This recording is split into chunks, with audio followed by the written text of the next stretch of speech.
Various kinds of cheques. Cheques कितने तरीके के होते हैं हम लोगों ने डिस्कस किया था। So in today's class will complete this topic. तो सबसे पहला हम ब्लैंक चेक किया था हमने लास्ट क्लास में, जो सबसे लास्ट टॉपिक था ब्लैंक चेक। तो ब्लैंक चेक बेसिकली कैसा होता है, जहां पर चेक जो होगा जिसमें अमाउंट मेंशन नहीं होगा ड्रॉअर के द्वारा, ड्रॉअर यानी कि जिसने चेक को ड्रॉ किया है उसके द्वारा बेसिकली उसमें अमाउंट मेंशन नहीं होगा, लेकिन उसमें साइन और उसमें डेट प्रेजेंट हो सकता है, जैसे आप देखते होंगे। और लेकिन इस तरीके के जो चेक होते हैं इनके साथ फ्रॉड होने के चांसेस बहुत ज़्यादा हैं, क्योंकि कोई भी पर्सन के पास पूरा राइट है कितना भी अमाउंट उसमें फिल कर लेने का। मान लो कि अगर ब्लैंक चेक दे दिया तो उसने उसमें 5 करोड़ मेंशन कर दिया, ठीक है। तो उसके लिए एक इसमें ऑप्शन प्रेजेंट होता है। क्या ऑप्शन होता है कि अगर आप चाहो तो आप ये जो आपका मान लीजिए कि ये जो चेक है, अगर आप चाहो तो इस चेक में यहां पर लिमिट मेंशन कर सकते हो, लाइक यहां पर 15 लाख, ठीक है। मतलब 15 लाख जो है, हाँ 15 लाख रुपीस आपने यहाँ पर लिमिट लगा दिया। तो यानी कि कोई भी पर्सन जो भी अमाउंट फिल करेगा वो 15 लाख रुपए तक ही करेगा, यानी 15 लाख रुपए से ज्यादा वो बेसिकली अमाउंट फिल नहीं कर सकता। From 1 rupees to 15 lakh rupees वो कोई भी अमाउंट को फिल कर सकता है, ठीक है। तो कई बार बैंक जो है जब वो लोन देती है और आपके पास एज सच कोई प्रॉपर्टी और कोई बेटर कोलैटरल नहीं होता है, तो some time they want blank cheque from your side, वो ब्लैंक चेक लेते हैं।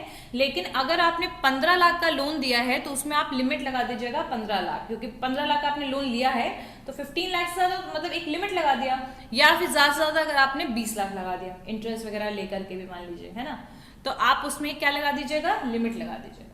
क्लियर हो गई बात।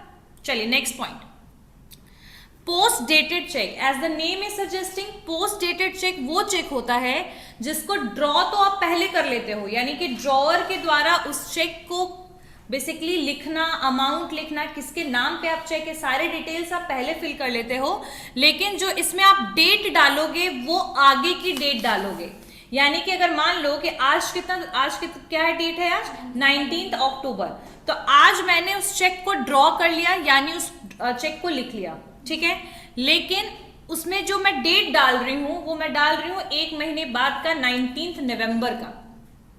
अब वो चेक जो है ना वो वैलिड 19 नवंबर से ही होगा, उससे पहले अगर आपने किसी को भी वो चेक दे भी दिया तो उसका अमाउंट आप विड्रॉ नहीं कर सकते बिफोर 19 नवंबर। क्लियर हो रहा है online class. What is the meaning of post dated cheque? As the name is suggesting कि हम आगे के लिए यानी एडवांस में चेक को क्या कर रहे हैं, डिटेल भर रहे हैं, लेकिन उसमें डेट कब का रहेगा, बाद का, यानी कि आफ्टर 1 मंथ 2 मंथ 3 मंथ, और वो चेक की वैलिडिटी उसी डेट से काउंट होगी। यानी अगर आपने 19 नवंबर उसमें डेट डाला है तो वहां से ही चेक की वैलिडिटी यानी 3 मंथ के लिए जो वैलिड है वो काउंट होगा। आगे बात समझ में। जैसे कई लोगों को पता होता है कि कुछ लोग पेमेंट हर महीने कुछ ना कुछ करते हैं थ्रू चेक। मान लो 2000 की पेमेंट वो कर रहे हैं हर महीने, कुछ भी इलेक्ट्रिसिटी बिल या कुछ भी कर रहे हैं, वो 2000 रुपए की पेमेंट करते हैं। अब वो 2000 रुपीज उनका हर महीने का एक्सपेंस है, तो बहुत लोग क्या करते हैं ना कि चेक काट देंगे और उस अगले महीने का डेट को पहले ही फिल करके रख देंगे, अगर वो चेक जो है वो वैलिड ही उस डेट के बाद से होगा। आगे बात समझ में, क्लियर होगी बात। चलिए, तो पोस्ट डेटेड चेक क्या है? If you want to write you can write कि when money has to transfer to when money has to be transferred to a later date,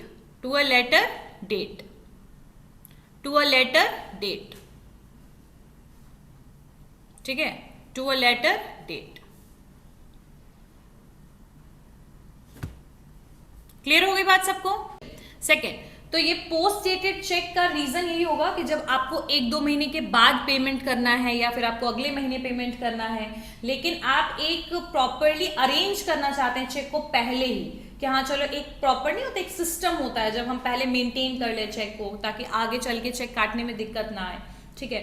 तो बेसिकली पोस्ट डेटेड चेक का main reason यही होता है कि जब हमें पेमेंट अगले महीना या बाद में करना होता है तो हम बेसिकली पोस्ट डेटेड चेक को बेसिकली ड्रॉ करते हैं। और पोस्ट डेटेड जो चेक होगा वो उसी डेट से वैलिड होगा, याद रखिएगा, जिस डेट वहां पर जो डेट मेंशन होगा चेक में। अगर अगले महीने से है तो वहां उस डेट से 19 नवंबर से अगले 3 महीने। क्लियर हो गई बात? अब जब हम इलेक्ट्रॉनिक्स चेक पढ़ेंगे तो उसमें नॉर्मल फिजिकल चेक से क्या क्या डिफरेंसेस है वो भी हम करते चलेंगे। चलिए नेक्स्ट पॉइंट लिखिए, पोस्ट डेटेड चेक के बाद सेल्फ चेक। अच्छा, ये सेल्फ चेक आप लोग के घर में कई बार ये टर्म सुना होगा आपने, सेल्फ चेक सुना है कभी भी? हाँ, तो बेसिकली सेल्फ चेक की स्टोरी क्या है कि पहले, अभी तो खैर पैसा ट्रांसफर करना because of the electronic medium, RTGS, NEFT, there are multiple various modes for payment, है ना। अर्लियर क्या होता था, जैसे मान लो कि मुझे पैसे निकालने हैं, अब पैसा निकालना है और एटीएम में भी लिमिट है, अब 20,000 रुपीज आप एक दिन में विड्रॉ कर सकते हो। 1 डे का लिमिट कितना है? 20,000 रुपीज, है ना। अब 20,000 रुपए आपका लिमिट है, बट यू रिक्वायर्ड मान लो 40,000 रुपीज, है ना। सो सम टाइम द पर्सन क्या करता है, वो अपने नाम पे सेल्फ चेक, खुद के नाम पे अपने अकाउंट से पैसा विड्रॉ करने के लिए चेक ड्रॉ करता है। आई बात समझ में? यानी आपने चेक को ड्रॉ किया और आपने बैंक में दिया और उसी चेक के थ्रू अपने ही अकाउंट से पैसा विड्रॉ किया। जैसे कई बार हमें बहुत ज्यादा पेमेंट करना होता है, कई बार, अभी तो खैर हर जगह ज्यादातर institutions and colleges they are taking demand draft and all, है ना, for fees, but earlier what they took cash. अब एक बार में उतना कैश आपका अरेंजमेंट कैसे होगा? तो थ्रू चेक, ठीक है। तो सेल्फ चेक जो होता है ये विड्रॉ करने के लिए होता है कैश, अपने ही अकाउंट से कैश को विड्रॉ करने के लिए we are using self cheque, ठीक है। और ऐसे जो चेक होते हैं इसको क्रॉस या बेयरर ये सब की जरूरत नहीं है, बस अपने नाम पे आपने सेल्फ के नाम पे, सेल्फ यानी जो पे किसको करना है, खुद को, सेल्फ को लिखना है, मेंशन करना है, और आपने ये सेल्फ चेक ड्रॉ कर लिया। क्लियर होगी बात? सेल्फ चेक क्या होता है? तो लिख लो इसको एक line, self cheque. Self cheque में लिखिए use to withdraw cash from your own account, from your own account, यानी खुद के अकाउंट से क्या करना है, पैसा विड्रॉ करना है, ठीक है। इसको कहते हैं सेल्फ चेक। अब नेक्स्ट लिखिए bankers cheque. Bankers cheque, BANKERS, bankers cheque. अच्छा, ये टर्म सुना नहीं होगा आप लोगों ने, क्या होता है बैंकर्स चेक? क्या होता है अभिजीत? जब दूसरे बैंक से जब पैसा लेने जाएंगे हम, बैंक है मेरा भी एक तो आपका भी एक तो बैंक है, हम, मेरे पास पैसा कम पड़ गया तो आपके पास जाके हम पैसा मांग सकते हैं बैंकर चेक से। बैंकर चेक बेसिकली एक तरीके का वैसा चेक है जो इशू करता है bank, either in on its own behalf, अपने बिहाफ में करेगा, या तो कस्टमर के बिहाफ में करेगा, ठीक है। अब ये जो चेक है इसकी खासियत क्या है ना कि इट विल नेवर बाउंस, ठीक है, इट विल नेवर बाउंस, ये बाउंस नहीं करेगा क्योंकि बैंक के पास पैसा थोड़ी प्रॉब्लम होगा, so it will never bounce, और ये आपका निगोशिएबल नहीं होगा, यानी जिसके नाम पे आप ये इशू कर रहे हो ये उसी के नाम पे बस बेसिकली वही पैसा विड्रॉ कर सकता है, ठीक है। तो जैसे अभिजीत ने बताया कि अगर पैसे कम पड़ते हैं तो आपका बैंक में अकाउंट है तो बैंक क्या करता है, अपने बिहाफ में आपके नाम, आप जिसको भी पे करना चाहते हैं उसके लिए चेक कट कर देगा, ठीक है, ड्रॉ कर देगा, ठीक है। चेक काटना इतना यूज करते हैं ना, तो we always using this word cut कर, ठीक है। और ये जो चेक होगा ये ज्यादातर पेएबल होगा सेम सिटी में, यानी जो पर्सन जिसको आप चेक दे रहे हो वो उसी स्टेट में या उसी जगह पे, उसी सिटी में रहता हो। जैसे पटना है, पटना में ही किसी पर्सन को आप चेक दे रहे हो, ठीक है। नेक्स्ट है, ये भी वैलिड होता है नॉर्मल चेक की तरह 3 महीने के लिए, फिजिकल चेक 3 महीने के लिए वैलिड होता है। और इसमें बैंक जो है मतलब एक पर्टिकुलरली, जैसे कई बार होता है ना कि जैसे 5,000 रुपए देना है किसी को, 4,000 रुपए, तो 1,000 रुपए के लिए बैंक आपके बिहाफ में बैंक चेक काट के दे देगा, लेकिन आपका अकाउंट उस बैंक में क्या होना चाहिए, होना चाहिए। आई बात समझ में? तो एक तरीके से आपको एक उधार दे रहा है, ठीक है। तो बैंकर्स चेक यही होता है, और ये बैंकर्स चेक जो होगा ये ज्यादातर क्या होगा, इलेक्ट्रॉनिक फॉर्म में होगा, अगर बैंक ने अपने बिहाफ में चेक काट के दिया है तो, ठीक है। नेक्स्ट लिखिए कैंसल्ड चेक। कैंसल्ड चेक, अच्छा याद रखिएगा कि आपका जो चेक होता है, जो आपको चेक बुक मिलता है, चेक जो बैंक चेक बुक इशू करता है, वो चेक जब भी होगा वो आपके नॉर्मल फॉर्मेट में, सेम फॉर्मेट में होना चाहिए। यानी कि अगर मुझे चेक बुक मिला है तो मैं उसी चेक बुक से ही चेक को क्या कर सकती हूँ, बेसिकली निकाल कर उसी को ड्रॉ करके प्रोवाइड करूंगी। वही चेक जो होगा उसको ऑनर किया जाएगा बैंक में। यानी अगर उसका मैंने फोटो स्टार्ट करा लिया multiple, so it is not going to work, ठीक है। तो जैसे फोटो स्टार्ट करवाया जाता है, जैसे मान लो एग्जांपल में कि मुझे कहीं से पेमेंट लेना है, यानी मैंने कहीं काम किया है, तो ऐसे आपका अकाउंट नंबर जानने के लिए कई बार पासबुक का ऊपर का फोटो या चेकबुक का एक फोटो स्टार्ट की जरूरत होती है. सो फॉर पेमेंट पर्पस और फॉर बोल सकते हैं ना authentication of your account number they require that. But अगर आप सोचोगे कि वो चेक जो फोटो स्टार्ट वाला जो चेक है उसमें मैं पैसे लिख के दे दूं और उसको बेसिकली आपका क्लियर हो जाएगा, तो that is not possible. So cancelled cheque यहाँ पर वो तो एक फोटो स्टार्ट वाला चेक हुआ. एक होता है कैंसिल्ड चेक, यानी चेक जो होगा आपका, ये जो चेक होगा, इस चेक के बीचों बीच आप इस तरीके से साइन करके यहाँ क्या लिखोगे, कैंसिल्ड. इसका मतलब है कि ये चेक जो है कोई भी किसी भी पर्पस के लिए यूज नहीं कर सकता है. और ज्यादातर कैंसिल्ड चेक जो होता है वो आपके अकाउंट नंबर के ऑथेंटिकेशन और वेरिफिकेशन के लिए यूज होता है. ठीक है, यानी इससे कोई पैसा विड्रॉ नहीं हो सकता. ठीक है, तो इसमें लिख लीजिए. और एक और चीज कि कैंसिल चेक तो एक तो वेरिफिकेशन के लिए जरूरत होगा, प्रोवाइड बैंक अकाउंट डिटेल्स, या फॉर वेरिफिकेशन लिख लीजिए, फॉर बैंक अकाउंट डिटेल और for verification. Bank account detail के लिए या तो किस चीज के लिए यूटिलाइज ये होगा, वेरिफिकेशन के लिए, है ना. लेकिन कई बार ऐसा होता है कि मैंने चेक जैसे मान लो कट किया या ड्रॉ किया, कट करना नहीं ड्रॉ किया, ठीक है. जैसे मुझे LIC में अभी क्या हुआ ना कि ज्यादातर जो भी कंपनीज, जो भी इंस्टीट्यूट्स, जो भी आपकी पब्लिक ऑर्गेनाइजेशन, गवर्नमेंट कंपनीज हैं, अगर आप किसी भी तरीके का इन्वेस्टमेंट कर रहे हो या कोई भी आप काम कर रहे हो तो उसके लिए ज्यादातर अब चेक का यूटिलाइजेशन होने लगा, demand draft cheques and all.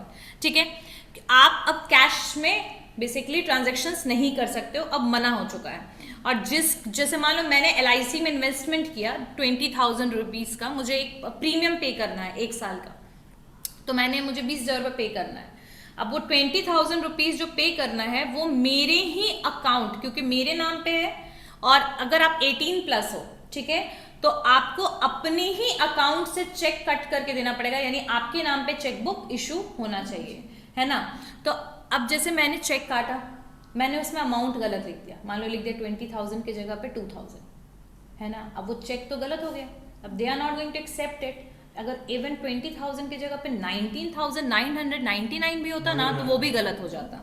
ठीक है, अब ऐसे सिचुएशन में आप क्या कीजिएगा, उस चेक को कोई यूज ना कर सके, इसीलिए आप उस चेक को क्या कर दीजिएगा, कैंसिल. क्लियर हो गई बात, समझ आ गया. तो कैंसिल चेक का मेन यूटिलाइजेशन क्या है वो तो क्लियर हो ही गया.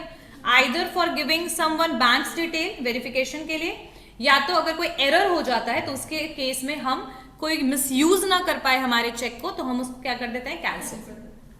ऑनलाइन क्लास सबको क्लियर हो रहा है? Online class, online class, yes ma'am. Clear? Yes ma'am. ठीक है, तो ये हो गया कैंसिल चेक. नेक्स्ट लिखिए stale cheque, STALE, stale cheque, stale cheque, ALE, stale. अच्छा, स्टेल चेक मतलब ऐसे तो इस स्टेल वर्ड का मतलब होता है बासी, सुना होगा तुम लोगों ने, जैसे रोटी खाने के लिए हम यूज करते हैं ये टर्म, है ना. यहाँ स्टेल चेक का मतलब ये है कि जो चीज खराब हो चुका है, यानी एक्सपायर हो चुका है, यानी कि जो चेक मैंने कट किया वो चेक जो है वो ऑलरेडी 3 महीने से ऊपर हो चुका है उसका टाइम. यानी कि अगर मान लो 20 अक्टूबर को मैंने चेक काटा तो उसका वैलिडिटी क्या होगा, 20 जनवरी, है ना. 20 जनवरी के बाद वो चेक कौन सा चेक बन जाएगा, स्टेल चेक. यानी कि अब वो कोई यूजफुल निगोशिएबल इंस्ट्रूमेंट नहीं रहा, तो उसको हम कहते हैं stale cheque. If that cheque is expired, अगर वो चेक एक्सपायर हो जाता है यानी कि 3 महीने से ज्यादा का वो बेसिकली चेक हो जाता है, तब. ऐसा नहीं कि बैंक में जमा करने के बाद कोई भी चेक स्टेल चेक होता है, नहीं. जब आपके पास ही रह गया और आपने उसको बैंक में बेसिकली डिपॉजिट किया ही नहीं, तो that cheque will become stale cheque. Clear हो गई बात? क्लियर हो गया स्टेल चेक क्या होता है. Next one is mutilated cheque, MUTILATED, mutilated cheque. If the question will be arised that what are the types of check, you can explain all these things. ठीक है, अपने लैंग्वेज में लिख सकते हो. साथ साथ में इलेक्ट्रॉनिक चेक क्या है, टर्नकेटेड चेक अब क्या है, क्यों आया है, वो सारे कंसेप्ट मैं इसके बाद जस्ट कराऊंगी, ठीक है। सो म्यूटिलेटेड चेक का मतलब वैसा चेक जो बेसिकली फट गया हो, टर्न हो गया हो, खराब हो गया हो, या तो फिर कई बार कुछ ऐसे भी लोग होते हैं जो चेक को पॉकेट में छोड़ के और अपने कपड़े को धो देते हैं, ठीक है। और उसमें अब ऐसे सिचुएशन में उस चेक का यूटिलाइजेशन, क्या वो चेक क्लियर होगा कि नहीं होगा। सो देखो यहाँ पर दो टर्म इसमें कंडीशन लगता है। आपके चेक के नंबर, चेक के नीचे एक नंबर यहाँ लिखा होता है, ठीक है। ये चेक के नीचे जो नंबर है वो इस तरीके से होता है, देखिए दिख रहा है ये, ठीक है, ये दिख रहा है ना सबको, ये वाला जो ये वाला पोर्शन है, ये चेक के नीचे एक नंबर होता है, ये दिख रहा है, ठीक है। तो ये नंबर अगर नहीं धुला, यानी ये नंबर अगर बच गया आपके चेक में, तो आपका चेक क्लियर किया जा सकता है बैंक के द्वारा, लेकिन उसके लिए एक वेरिफिकेशन की जरूरत पड़ती है ड्रॉअर के लिए। यानी कि मान लो कि मुझे कॉलेज से चेक मिला, ठीक है, तो ड्रॉअर चेक का कौन हुआ, कॉलेज, और बेसिकली ड्रॉई कौन हुआ, मैं हुई, पेई मैं हुई, क्योंकि मुझे चेक से पैसा विड्रॉ करना है, राइट। अब वो म्यूटिलेटेड मतलब यानी वो खराब हो गया, तो ऐसे सिचुएशन में मैं अगर उस चेक को बैंक में दूंगी तो वो बैंक वेरिफिकेशन मुझसे नहीं लेगा, वो किससे लेगा, ड्रॉअर से लेगा, है ना। कई बार लोग को लगता है कि चेक फाड़ करके फेंक दिया होगा और किसी ने उठा के उसको लेकर आया क्लियर करने, possibility can be there, fraudulent events तो होते हैं। तो ऐसे सिचुएशन में अगर आपका चेक डैमेज हो जाता है या क्रश हो जाता है, स्वाइल्ड हो जाता है, वॉश हो जाता है, कुछ भी हो जाता है, तो बेसिकली ज्यादातर तो पेमेंट कम ही है कि चांसेस होते हैं कि पेमेंट मिल जाएगा, लेकिन अगर उसके नीचे MICR कोड, अगर वो नंबर रह जाता है चेक में, तो ऐसे सिचुएशन में या तो ड्रॉअर आपको दोबारा से चेक बना के दे सकता है, यानी उस नंबर के थ्रू यूज करते हुए दोबारा से चेक दे देगा कि भाई किसके नाम पे वो इशू किया गया था, MICR कोड से पता लग जाएगा कि हाँ ये चेक इशू किया गया था, और या तो ड्रॉअर दे देगा आपको, या तो बैंक क्या करेगा, ड्रॉअर से उस चीज का वेरिफिकेशन ले लेगा, और अगर वेरिफिकेशन पॉजिटिव हुआ तो आपका कैश या पैसा क्लियर हो जाएगा। अदरवाइज फिर उस चेक को, वो चेक क्या हो जाएगा आपके लिए, वेस्ट, ठीक है। और ज्यादातर जो आपके चेक जो हैं वो विदाउट, इस तरीके के जो भी चेक होंगे म्यूटिलेटेड चेक, विदाउट ड्रॉअर के कंफर्मेशन के ये कभी भी क्लियर नहीं होते हैं। तो म्यूटिलेटेड चेक क्लियर हो गया, किसी को कोई डाउट। अब एक होता है गिफ्ट चेक, सुन लो, इसको लिखने की जरूरत नहीं है, बहुत सारे चेक्स हैं। गिफ्ट चेक क्या होता है, जैसे कि अगर मान लो कि किसी की शादी है, किसी की एंगेजमेंट है, किसी का बर्थडे है, कुछ भी ऐसा होता है, ठीक है। तो ऐसे सिचुएशन में जब हम किसी को चेक कट करके देते हैं, ठीक है, और इसमें डेकोरेटिव चेक्स भी होते हैं, कई बार ऐसे होते हैं प्राइजेस टाइप के देखने में, तो इस टाइप के भी चेक्स के ऑप्शंस प्रेजेंट होते हैं, यानी गिफ्ट के लिए, सिर्फ पर्पस के लिए वो चेक को आप यूज कर रहे हो, ठीक है। उसके अलावा एक ट्रैवलर चेक होता है, सबसे पुराना टर्म है ट्रैवलर चेक। पहले के टाइम पे क्या होता था कि कैश में लेके जा रहे हैं हम लोग, ठीक है, मान लो कि ट्रेन में क्या हो गया, चोरी हो गई, तो ट्रैवलर चेक क्या होता था, ये ज्यादातर इंडिया से बाहर यूज होता था, ज्यादातर यूरोपियन कंट्रीज वगैरह भी यूज करते थे। वो चेक को ले जाते थे, बैंक को पैसे दे दिया और उस चेक को वो लेके गए, ठीक है। तो ट्रैवलर चेक था, मतलब कि आप ट्रैवल कर रहे हो, मान लो एक जगह से दूसरी जगह पर ट्रैवल कर रहे हो, कैश रखने की जरूरत नहीं है, उस चेक है, उस चेक को किसी भी बैंक में जाइए, दीजिए, पैसा लीजिए। आई बात समझ में? Just like bill of exchange. हाँ, तो ये जो चेक था, जो ट्रैवलर चेक था, ये बेसिकली इसलिए यूज बहुत ज्यादा हो रहा था क्योंकि थेफ्ट वगैरह के चांसेस बहुत हाई होते थे, ठीक है। कैश है, चोरी हो गया, उसका कोई भी रिपोर्ट नहीं कर सकता, लेकिन ट्रैवलर चेक जो था वो बेसिकली वही पर्सन विड्रॉ कर सकता था जिसके पास वो होगा। हाँ, रिस्की वो भी है, लेकिन उसमें वेरिफिकेशन कंपेयर किया जाए कैश के तो बेटर है, ठीक है। तो ये कुछ टाइप के आपके चेक्स थे। अब नेक्स्ट आइए, नेक्स्ट लिखिए, नेक्स्ट पॉइंट लिखिए, truncated check, TRUNCATED, truncated check, ठीक है, ट्रंकेटेड चेक।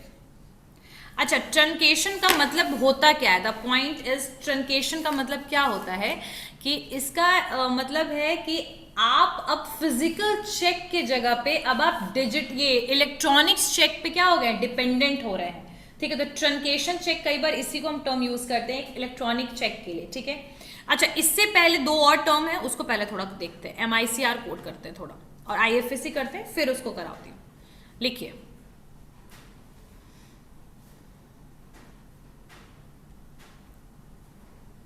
IFSC क्या है, लिखिए IFSC। अच्छा, तुम लोग में से बहुत लोगों ने जब इंटरनेट बैंकिंग यूज किया होगा, जैसे मान लो कि प्रिया है, प्रिया को राजवी के अकाउंट में पैसा डिपॉजिट करना है, तो अब ये online transaction you are using, ठीक है। अब ऑनलाइन ट्रांजेक्शन अपना इंटरनेट बैंकिंग ओपन किया, इंटरनेट बैंकिंग का जो नंबर होता है वो आपको बैंक के द्वारा प्रोवाइड किया जाता है, ठीक है। उसमें आपने अपना क्या किया, अपना कोई पासवर्ड लगाया, पिन लगाया और उसके बाद यू आर यूजिंग दैट, ठीक है। आपका अकाउंट जो है उस इंटरनेट बैंकिंग के थ्रू लिंक्ड रहेगा, तो you can easily transfer in her account. But अगर आप अकाउंट में ट्रांसफर कर रहे हो तो वहां पर एक दो चीजें मांगी जाती है, IFSC कोड मांगा जाता है। तो IFSC कोड क्या होता है, IFSC का मतलब Indian financial system code, Indian financial system code, ठीक है। और हर एक बैंक का डिफरेंट क्या होता है, IFSC कोड, ठीक है। हाँ, हर एक ब्रांच का, इवन अगर मान लो कि ICICI है तो ICIC ऐसे लिखा होता है, फिर एक 0 होता है कंट्रोल नंबर, उसके बाद जो भी एरिया है, यानी अगर मान लो कि दिल्ली का ICICI है, अगर वो लाजपत नगर है तो लाजपत नगर के एरिया के हिसाब से उसका कोड होगा आगे का नंबर, ठीक है ना। तो IFSC कोड जो होता है ये बेसिकली ज्यादातर ऑनलाइन ट्रांजैक्शंस में आपके IFSC कोड को मेंशन करने की जरूरत होती है। अगर आप RTGS कर रहे हो, अगर आप नेफ्ट कर रहे हो, तो ऐसे सिचुएशन में आपको किसकी जरूरत पड़ेगी, IFSC कोड की, ठीक है, ताकि बेटर ट्रांजैक्शन हो पाए, ऑथेंटिकेशन के लिए जरूरत रहेगा, ठीक है। और रिजर्व बैंक ऑफ इंडिया जो है, RBI जो है, ये हर एक बैंक के लिए IFSC कोड को असाइन करती है। और याद रखिएगा कि IFSC कोड जो होगा उसमें चीजें कैसे होगी, देखिए IFSC लिखा होगा सबसे पहले, उसके बाद मान लो कि अगर बैंक है ICICI तो उसमें ICIC लिखा होगा, फिर एक कंट्रोल नंबर होगा, यानी कि एक कंट्रोल नंबर का मतलब है कि एक एक्स्ट्रा बस 0 लगा हुआ होगा, तो आगे का जो डिजिट होगा अल्फाबेट में याद रखेगा। और हर एक IFSC में मतलब वही कितना 12 डिजिट, 11-12 डिजिट के अराउंड होता है, ठीक है, 11 डिजिट होता है, 11 डिजिट, ठीक है। तो अब 11 डिजिट में 4 जो आगे का लेटर होगा वो बैंक का कोड होगा, इसीलिए ICICI है ना, लेकिन लगा होता है सिर्फ ICIC, ठीक है। तो 4 बैंक का जो है फर्स्ट आगे का जो कोड होगा, यानी कि जैसे मान लो कि ICIC ऐसे हुआ, तो ये क्या हुआ, आपके बैंक नेम, यानी बैंक का जो नाम है वो यहाँ पर 4 डिजिट मेंशन होगा, ठीक है, बैंक। और सेकंड होगा आपका, या सेकंड होगा आपका एक बीच में 0, इसको हम कहते हैं कंट्रोल नंबर। कंट्रोल नंबर का मतलब ये सिर्फ एक एक्स्ट्रा 0 लगा होता है कि कल को एक्सपैंड हुआ नंबर तो ये 0 को यूज किया जा सके, ठीक है। उसके आगे का जो 6 डिजिट होता है, यानी जो आगे का आपका डिजिट होगा, मान लो 1 2 3 4 5 6, ये जो आगे का जो 6 डिजिट होगा, ये 6 डिजिट होता है आपका ब्रांच कोड। इसको क्या बोलेंगे, ब्रांच कोड। अल्फाबेट में भी पॉसिबिलिटी है, लेकिन आज का सिर्फ न्यूमेरिक ही आपको ये दिखेगा, अभी तो सिर्फ न्यूमेरिक ही चल रहा है ये, ठीक है।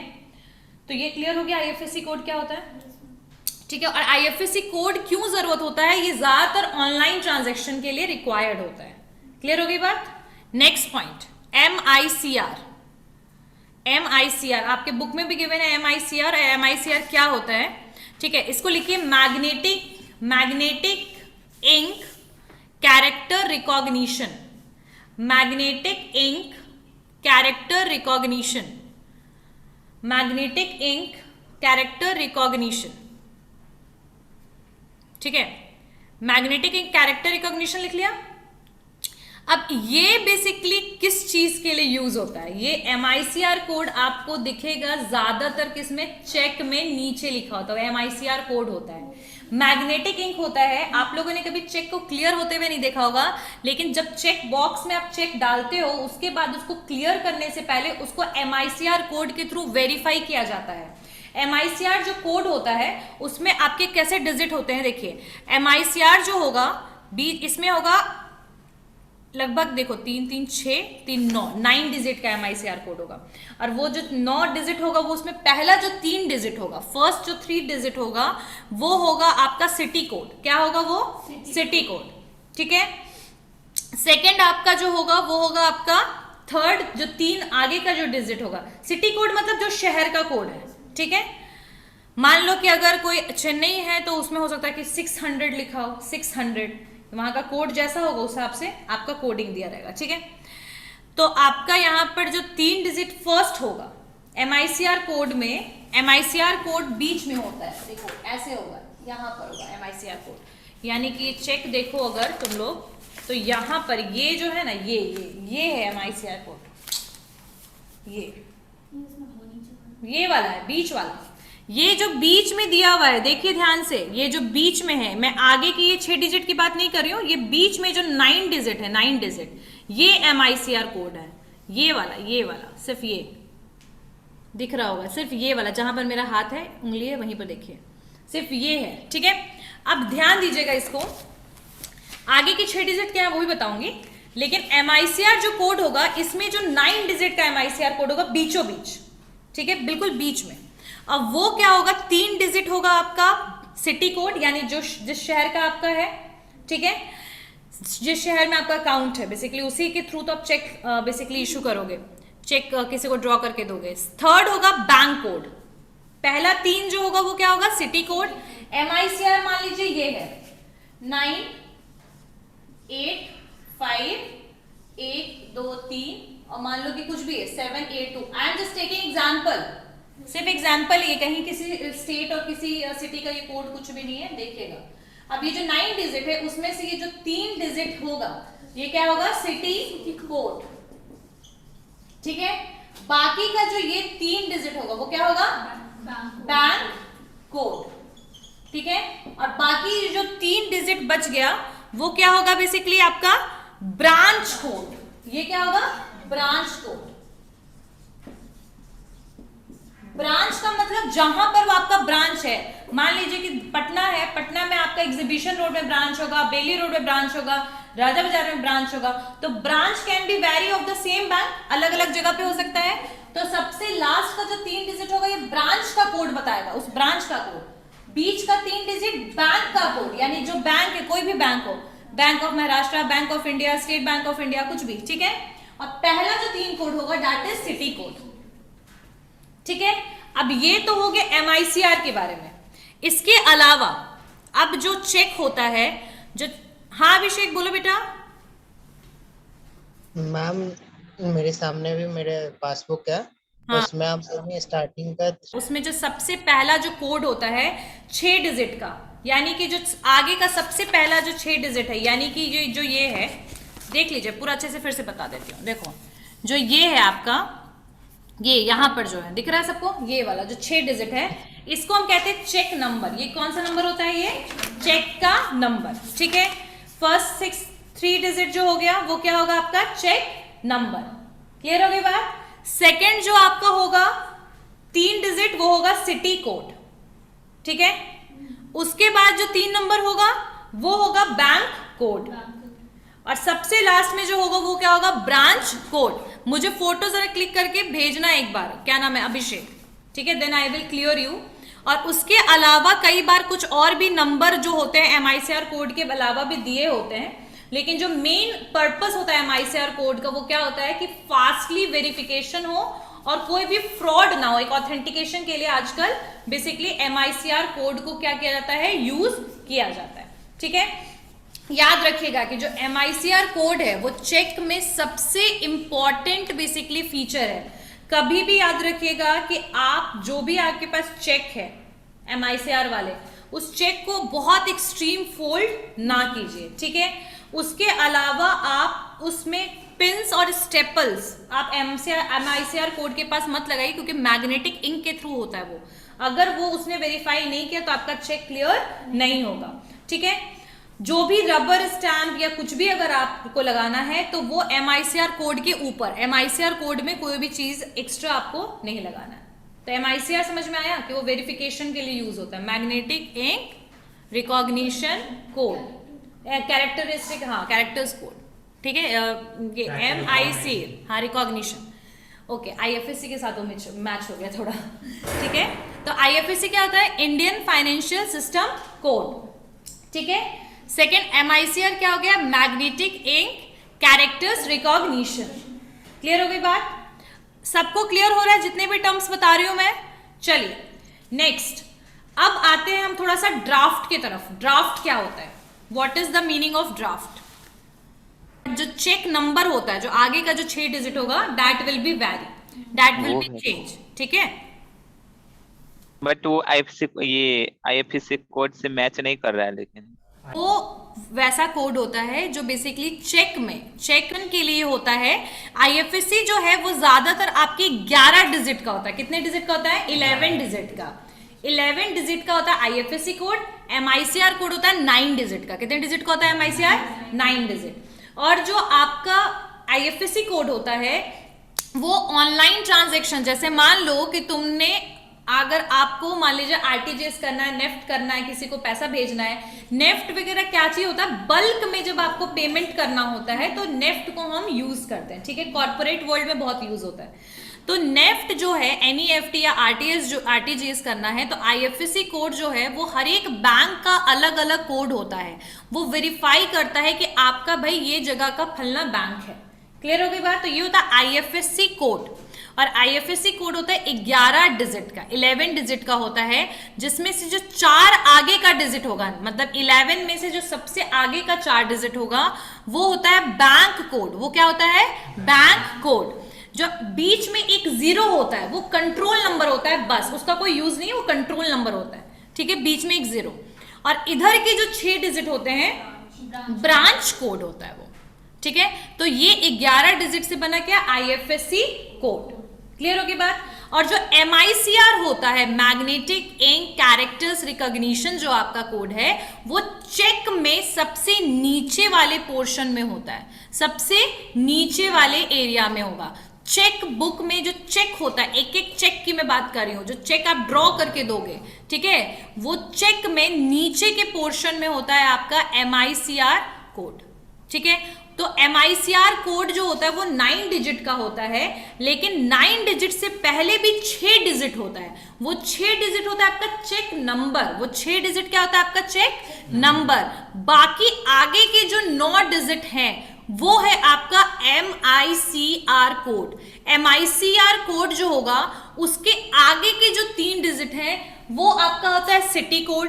बीच का जो 3 डिजिट है वो होता है आपका बैंक कोड, और आगे का जो 3 डिजिट है वो होता है आपका ब्रांच कोड, ठीक है। मतलब प्रॉपर उस एक चेक को देख करके कोड के थ्रू कहां का बैंक है, कहां, कौन से शहर का है, कौन सा बैंक है, कौन से एरिया में वो बैंक है, ये आप एमआईसीआर के थ्रू प्रॉपरली पता कर सकते हो। और एमआईसीआर जो कोड होगा दैट विल बी सिमिलर। अगर आपका एक कालका जी का, ये अगर आप लोग मान लो कि एग्जीबिशन रोड का आपका ब्रांच है तो वो उसमें जो आपका एमआईसीआर कोड आएगा वो सारे चेकबुक में सेम आएगा, लेकिन cheque number can be very. Clear हो गई बात? अब आशुतोष एंड अभिषेक, मैम वो क्लियर है, हम लोग एमआईसीआर कोड के बाद जैसे मान लीजिए कि अगर ये 9 डिजिट है, 1 2 3 4 5 6 7 8 9, उसके बाद ये ऐसे 1 करके यहाँ 2 डॉट है, that is a normal symbol, don't consider it as a 1। Clear हो गई बात Ashutosh?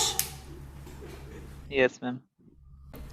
Okay, so what is the difference between digital cheque and electronics cheque? तुम लोगों को लग रहा है कुछ डिफरेंस है डिजिटल चेक में और इलेक्ट्रॉनिक्स चेक में?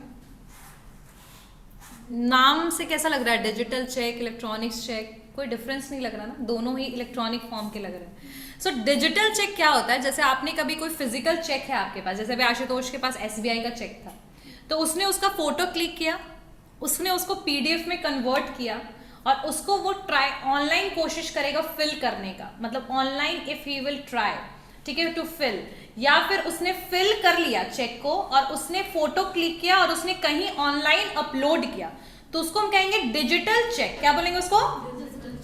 यानी फिजिकल चेक को जब हम इलेक्ट्रॉनिक फॉर्म में कन्वर्ट करते हैं, यानी कि इलेक्ट्रॉनिक फॉर्म में कन्वर्ट करने का मतलब है कि वो चेक का हमने फोटो क्लिक किया, उसको पीडीएफ में कन्वर्ट करके कहीं अपलोड कर दिया, तो उसको हम कहेंगे डिजिटल चेक। इलेक्ट्रॉनिक चेक जो होगा that will be issued electronically, यानी कि उस चेक को बनाने में ही आप इंटरनेट को यूज करोगे, और ज्यादातर जो इंटरनेट बैंकिंग यानी आई बैंकिंग का जो यूटिलाइजेशन करते हैं, they have rights to make the electronic check.